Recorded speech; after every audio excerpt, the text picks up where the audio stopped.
Hi, everyone. This segment is brought to you by Spendthrift Farms. And before we talk about the Belmont Stakes, let's talk about what makes a good betting race. Certainly, field size helps. The larger the field, the higher the odds, the more likely it is that a contender will slip through the cracks.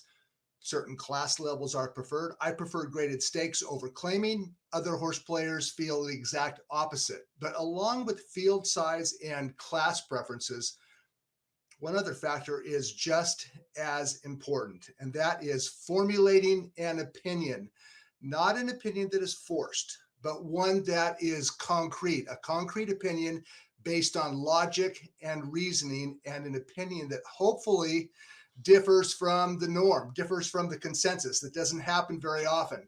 So some of the questions a handicapper needs to ask before formulating an opinion with a race such as the Belmont Stakes is the favorite recognizable? Is the favorite legitimate or vulnerable? Is the pace scenario knowable?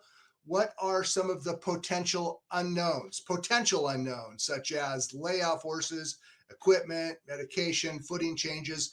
Those are some of the factors that must be addressed before fashioning an opinion. So let's talk about the Belmont Stakes, and we'll address some of those as we go through. Let's take a look at the field for the Belmont. It's race number 11 on Saturday at Belmont Park. And the first question, is the favorite recognizable? Of course he is. He's number one, We the People. He's the 2-1 favorite because of his 103 Beyer speed figure last time out, highest in the Belmont field, and the fact that he appears to be the controlling speed. He's really the only true front runner in the Belmont field. He's not my top choice, but he certainly is legitimate. So let's take a look at some of the reasons. Well, the main reason why We the People is favored, and it has to do with his most recent start.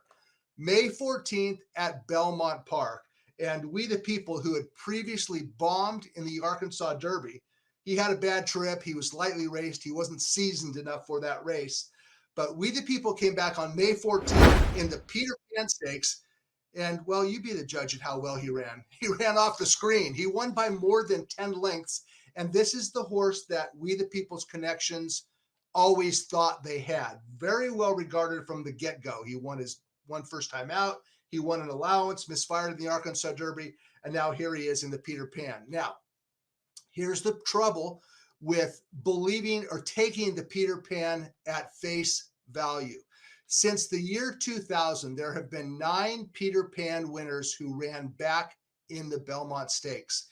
All 9 of those Peter Pan winners regressed in the Belmont Stakes, regressed on speed figures, including 2014 Peter Pan and Belmont winner Tonalist. Tonalist regressed from the Peter Pan to the Belmont, but he was still good enough to win, and he paid $20. The point is this: they all go backward. At least the last 9 Peter Pan winners have gone backward in the Belmont Stakes. And at least for me, that disqualifies picking We the People on top at a short price. I know he's going to regress, or let's just say, historically speaking, the chances are very good that he will regress. How far will he regress? Who knows? The median regression is approximately 10 points by Peter Pan winners into the Belmont.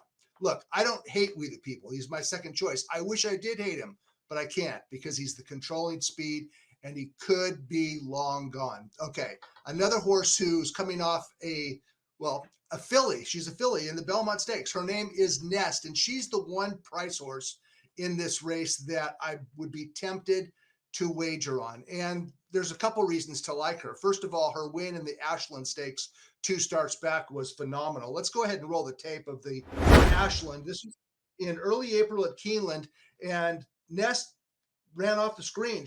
This was her second start of her campaign, following a good comeback win against non-graded stakes horses down at Tampa, and Nest won the Ashland by more than 8 lengths.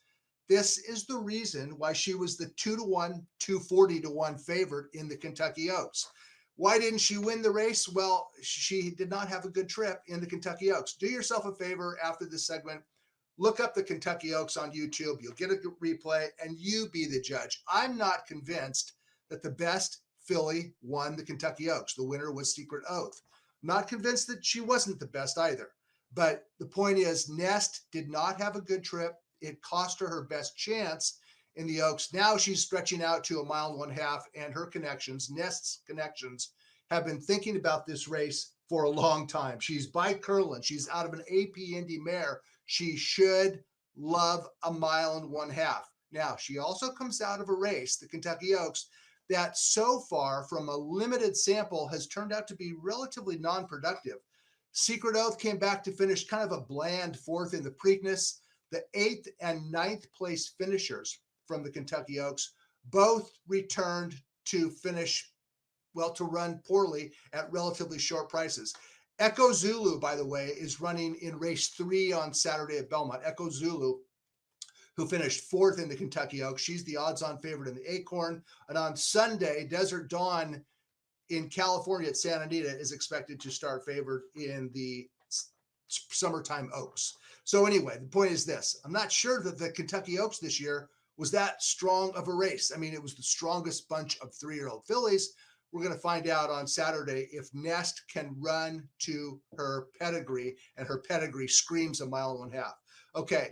By the way, Nest is my third preference. Fourth preference is a horse that you have to ask the question, what do you do with an 80-1 winner of the Kentucky Derby? And I'm referring to Rich Strike. Well, if you look at the last 3 crazy bomb horses that won the Derby and what they did since then, it doesn't give you a whole lot of optimism that Rich Strike can come back and do it again.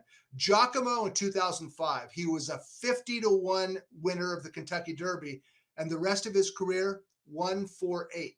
How about Mind That Bird in 2009? He ran 9 times after the Kentucky Derby. He ran well in some of those, but he never won again. Country House was a 65-1 winner of the Derby in 2019 via disqualification, and he never ran again. That's indicative of the challenges facing Rich Strike, who had never run a race anything close to what he did in the Derby, and now he's being asked to do it in the Belmont, in a race that has a different pace scenario over a different surface than he is accustomed to, and he is going to be asked to reproduce a performance that he had never come close to previously. So look, you have to respect the Derby winner, right? But does he have to win again? I don't think so. Which brings us to my top selection, and his name is Mo Donegal. He finished 5th in the Kentucky Derby, and this is another race. Go on YouTube, take a look at the Derby, and you be the judge if Mo Donegal had a fair chance in the Kentucky Derby. For Mo Donegal, in my opinion, the race was over as soon as the gates opened. He broke from the inside post, he got shuffled back, and that was it. Mo Donegal is a closer, yes, but he wasn't supposed to lose all position. He actually ran well to finish 5th. Yes, part of that, his rally was race shape aided, fast, slow race shape. But he had to wait briefly for room on the far turn. He finished evenly. It's been 5 weeks since that race, and I think that Mo Donegal is the most probable winner of the Belmont Stakes, not only because of his 5th place finish in the Derby, but let's go 2 starts back and take a look at his win in the Wood Memorial. Watch Mo Donegal rallying inside. He's in 3rd right now. That's early voting out on the lead, and Mo Donegal keeping to his task. This was only the 2nd start of his campaign, and he took a major step forward in this race, wearing down a very good colt by the name of Early Voting. All Early Voting did in his next start is win the Preakness Stakes. All Mo Donegal did in his next start was finish a better than looked 5th in the Kentucky Derby. Mo Donegal, I think, is the, again, most probable winner of the Belmont Stakes. So in conclusion, field size. It's important before you can fashion a wagering strategy, right? Well, there's only 8 runners in the Belmont Stakes. It's a grade 1 race. I do like that, but is my opinion really all that different from the consensus opinion? Not really. I suspect that we, the people, the program favorite, is going to regress because all Peter Pan winners do, but he also figures to be loose on the lead. I'm fairly confident that Mo Donegal's 5th place finish in the Kentucky Derby was better than looked, but he habitually breaks slowly, and that is never a good thing, whether you're going 6 furlongs or 1.5 miles like they are in the Belmont Stakes. I respect the filly Nest, and at 8-1, I'd be tempted to back her. I think her odds are going to drop. For some bettors, the Belmont Stakes might be a great betting race. In my opinion is too shaky and the field is too small. So for me, the Belmont is a pass race. My top choice is Mo Donegal. And this segment was brought to you by Spendthrift Farms. I'm Brad Free. See you next time. Master horse racing with Daily Racing Form's Formulator, now free for DRF Bets members. Sign up to get the best bonus in racing with a $250 deposit match, plus a $10 free bet and free Formulator past performances. Go to drf.com/bet to play like a pro today.